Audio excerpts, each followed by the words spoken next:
आता आमचे समितीचे अध्यक्ष, उपाध्यक्ष, सेक्रेटरी आमची सर्व टीम आहे। सुनील पवार आहेत, आमचा नितीन पावले आहे, सुरेश आहे, आमचा सनी आणि म्हणजे ही सगळी आमचा संकेत, त्यानंतर आमची जी काय काम करणारी पहिल्या फळीची सर्व लोक आहेत त्या सगळे आम्ही इथं हजर आहोत आणि सर्व अधिकारी वर्ग कलेक्टर साहेबांसहित, कारण 9 तारखेला आहे, पाऊस आहे, पूर्वतयारी सगळी करावी लागते।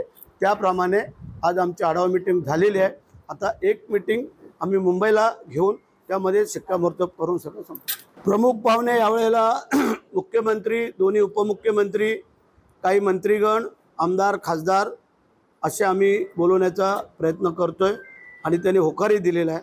फक्त आता वर्षाची कृपा पावसाच्या ह्याच्यात आता आम्हाला पाऊस असला, वारा असला आणि ऊन असली आम्हाला जाणंच आहे। बाकीचे येणाऱ्यांची जी काय कशी व्यवस्था करायची ते आम्ही बघतोय, परंतु राज्याभिषेक सोहळा हा मोठ्या उत्साहात होईल याबद्दल काय दुमत असण्याचं कारण नाही। दोन्ही उपमुख्यमंत्री मुख्यमंत्र्यांचं येणं फायनल झालंय का आणि नियोजनामध्ये साधारण किती लोकांसाठी आपण आम्ही त्यांना कळवून टाकलेलं आहे की आपल्याला 9 जून राखून ठेवायची आहे।